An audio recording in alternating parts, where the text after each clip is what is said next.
का कोई प्रमाण होना चाहिए और मैं प्रधान होने के बावजूद जिम्मेदार व्यक्ति से ऐसे शब्दों का कभी प्रयोग नहीं करना चाहिए।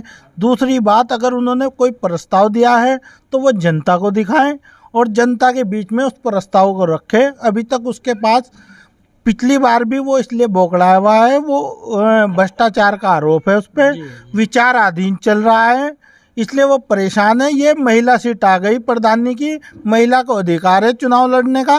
पुरुष में अगर सीट आए तो वो शायद नहीं लड़ पाए। भ्रष्टाचार आरोपी कभी चुनाव नहीं लड़ पाता।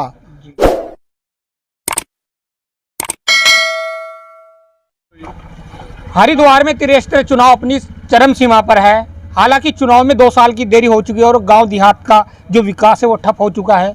अगर मिली जिला पंचायत ग्राम प्रधान बीडीसी को तो तारीख पे तारीख ये डायलॉग आपने सन्नी देओल का दामनी फिल्म का डायलॉग सुना है। और इसी के बीच भक्तनपुर आबिदपुर उर्फ इक्कड़ कला के गांव इक्कड़ में मौजूद और हमारे साथ है अरविंद प्रधान जो बीजेपी से जिला पंचायत का चुनाव लड़ रहे हैं। तो अरविंद जी, स्वागत है आपका। क्या कुछ कहेंगे चुनाव को लेकर के?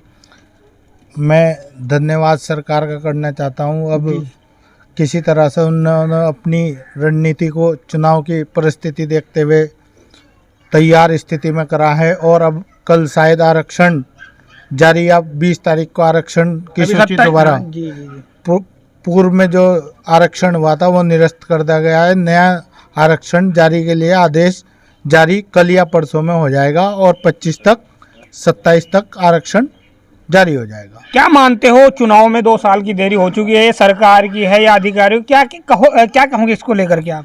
ये एक अपना कोरोना काल की वजह से चल रहा था, उस टाइम बीच में विधानसभा चुनाव थे, इस वजह से थोड़ी सी दिक्कतों का सामना करना पड़ा। फिर ओबीसी के आरक्षण में इस तरह की देरी हुई है। आप पर आरोप भी लगा है कि आपने इस ग्राम प्रधान का जो कार्य था, प्रधानमंत्री आवासीय योजना से जो मकान आए हैं उन पर कहीं ना कहीं आपके कटवाए हैं आपने। क्या कुछ कहेंगे इस प्रतिक्रिया को?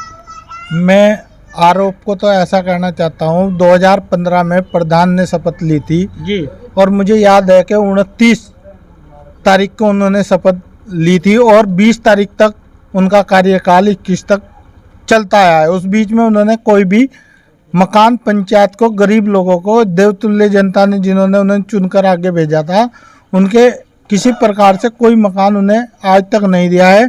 और हमने सरकार से अपना एक प्रस्ताव देकर लोगों के मकान में सहयोग करवाया है। अभी पंचायत में मकान बनवाए गए हैं। उन्होंने अपनी योजना में, अगर वे प्रधान मौके पे आके अब इस तरह की बात करे तो वो बिल्कुल गलत है। वो मेरे से इसलिए चिढ़ता है, मैं एससी समाज से उप प्रधान था, वो सामान्य में प्रधान है, वो इसलिए थोड़ी सी एससी होने के नाते मेरे से थोड़ी घृणा टाइप सी करता है। और मैं आपको एक और बात बताना, थोड़ा विवादित इसलिए है कि मैंने इक्कड़ खुर्द में जाने वाले रास्ता मार्ग जब वे जी हज पे चले गए थे प्रधान जी, तो 1.25 महीना 40 दिन का कार्यकाल हमारे पास था। उस बीच हमने वे रोड प्रस्तावित करवाकर बनवा दी थी। इस वजह से वो हमारे से कहीं ना कहीं नाराज है। और मैं एक भक्तनपुर आबिदपुर की जनता को एक और संदेश देना चाहता हूँ कि वो आज मेन रोड से, मेन अड्डे से पंचायत घर तक रोड बनी है और वो प्रस्तावित मदीना मस्जिद की ओर है।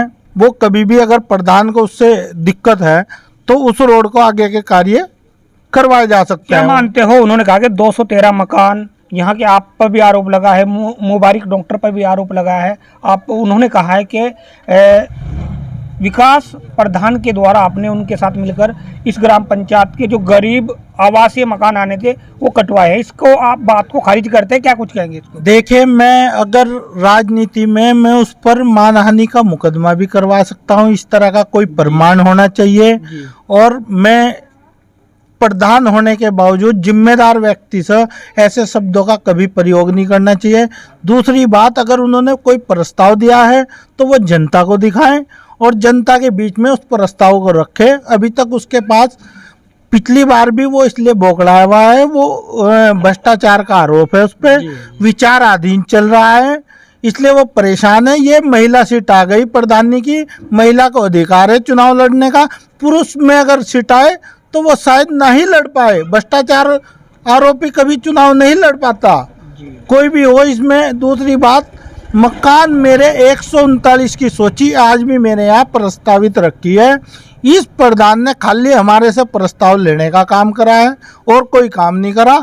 और आज 1-1.5 साल हो गए प्रशासक नियुक्त हुए, जितना काम यहाँ प्रशासक ने कराया है इतने 5 सालों में ग्राम प्रधान ने बिल्कुल नहीं कराया। क्या मानते हो आप, भारतीय जनता पार्टी से जिला पंचायत का चुनाव लड़ रहे हैं, तो जनता वोट आपको क्यों दे? क्या किया आपने 5 सालों में? जनता जनार्दन है, जनता को सब पता है। ये भक्तनपुर आबिदपुर की जनता बहुत ही मासूम जनता है। दूसरी बात, इनके बीच इन सब लोगों को पता है, मैंने अपने गांव में बहुत कार्य किए हैं और करवाए हैं। सरकार से हमारा उद्देश्य है काम कराना और धरातल पे दिखाना। मैं आपको अगर गिनवाने की स्थिति में आ जाऊं तो काम हमने इतने कराए हैं कि शायद प्रत्याशी कम पड़ जाएंगे, काम नहीं कम पड़ेंगे। क्या कहेंगे भगतनपुर आबिदपुर की जनता को, क्या संदेश देना चाहेंगे हमारे चैनल के माध्यम से? ये पहले तो मैं आप लोगों के चैनल के माध्यम से आप लोगों का भी धन्यवाद करता हूं। और इस भगतनपुर आबिदपुर में जितने अधिकारी हैं वे सारे जनप्रतिनिधि हैं और वे जनता के काम सबसे ज़्यादा करते हैं। और दिया देवतुल्य जनता है। यह आने वाले चुनाव में कौन कार्य लायक हो, कौन नाकारा है, वो सब दिखा देगी। या आजकल अनपढ़ और कोई बेकारा लोग इस भगतनपुर आबिदपुर में कोई गांव से वोट मिलेगा या नहीं मिलेगा? बिल्कुल मिलेगा जी। बड़ी मात्रा में वोट मिल रहा है हमारे प्रधान जी को, भारी मतों से जीत रहे हैं। माहौल भी इनका बढ़िया है और सभी गांव में पूरी पंचायत में इनका माहौल अच्छा चल रहा है। आप इधर भी चले जाओ, इन्होंने बहुत काम किया है। तो इस वक्त भगतनपुर आबिदपुर उर्फ इक्कड़ कला के गांव बड़ी इक्कड़ में मौजूद हूँ, जहां पर आज हमारे साथ खास बातचीत करने के लिए अरविंद प्रधान थे। मैं मित्रपाल और आप देख रहे हैं BMUK TV हरिद्वार।